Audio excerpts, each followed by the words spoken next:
It was a rainy afternoon in Los Angeles when Claire walked into the tiny coffee shop on Melrose Avenue. She wasn't looking for anything, or anyone, just a hot latte and a break from her spinning world. That's when she saw him. Ethan. Her ex, the one who got away. The man who shattered her heart 5 years ago and disappeared like smoke. He was sitting by the window, looking older, a little more tired, but still Ethan, same gentle smile, same dark brown eyes. Their eyes met. He froze. She didn't. "Hey," she said, almost casually, as if it didn't take every ounce of courage just to speak. "Claire," he said, slowly, like the name still held meaning. "Wow. I wasn't expecting." "Yeah. Me neither." They stared at each other for a few awkward seconds before she spoke again. "Mind if I sit?" He nodded. And just like that, after 5 years of silence, they were across the table again. Their relationship had started like a movie. Two ambitious souls in their mid-20s, chasing dreams in the same city. Claire was a struggling photographer. Ethan, an aspiring screenwriter. They met at a mutual friend's party. He offered to walk her home. She made fun of his faded jeans. He said she looked like trouble. They fell fast. Laughed hard. Fought even harder. For 2 years, they were everything to each other.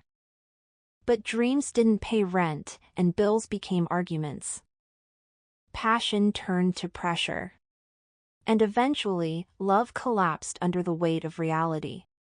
Passion turned to pressure. And eventually, love collapsed under the weight of reality. The final fight happened on a Tuesday night. She had just gotten a rare interview for a photography feature in New York. He had been rejected from yet another script competition. She told him she was flying out the next day. He said she was abandoning everything they built. She asked him to be happy for her. He said, maybe we were only good when life was bad. She left in tears. He didn't chase her. And they never spoke again. Back in the coffee shop, the rain still tapping gently against the window, Claire stirred her latte. "So, how've you been?" she asked. He gave a half shrug. "I'm surviving. Writing for a Netflix kids show now. Not exactly the Oscar dreams, but it pays." "That's actually kind of amazing," she said, smiling. "And you? Still taking photos?" She nodded. "I freelance. Did some magazine work. Nothing glamorous, but I like it. I moved back last year." Silence fell. The kind that feels heavy, like it's carrying every word they left unsaid. Finally, Ethan asked, "Why'd you leave that day without saying goodbye?" Claire looked at him, stunned.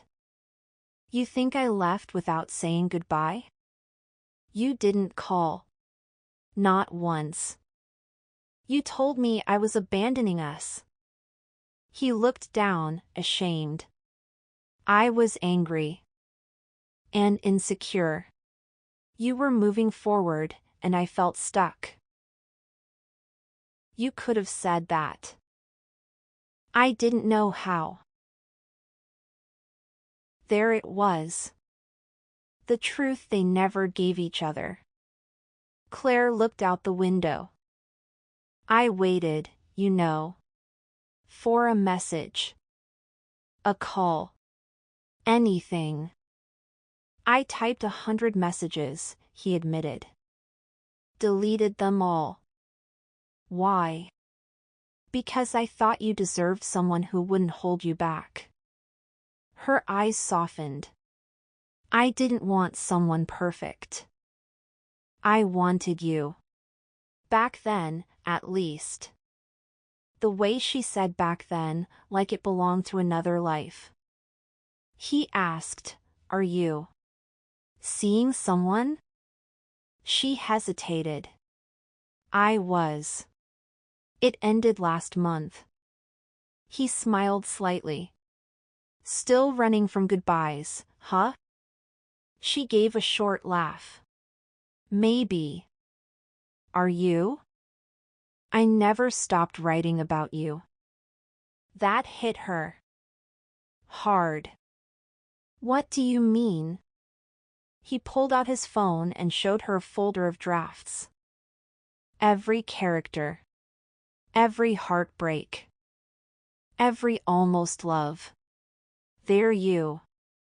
She blinked away tears. "Why didn't you ever tell me?" "Because I thought it was too late." "It probably is," she whispered. He looked at her, eyes full of something between longing and apology. "Maybe we were never meant to last," he said. "But maybe we were meant to find each other again, to finally let go the right way." Claire stared at him, heart pounding. "Or maybe," she said quietly, "we were just two kids who didn't know how to love each other yet." He reached into his bag and pulled out an envelope. "I wrote you a letter the week after you left. Never sent it. But I kept it." She took it, hands trembling. "I'm not asking to rewrite the past," he said. "But maybe, just maybe, we could try writing something new." Claire held the letter, unsure whether to open it or walk away. The coffee shop buzzed around them. The rain stopped. The world felt still. She stood up. "I'm not ready to say yes," she said. He nodded. "That's okay. But I'm not saying no either." 3 weeks later, Ethan got a message from Claire. "I read the letter. Coffee? This time, let's talk like people who aren't afraid." He replied, "I'll be waiting. No pressure. Just hope." And for the first time in a long time, something in both of them felt healed.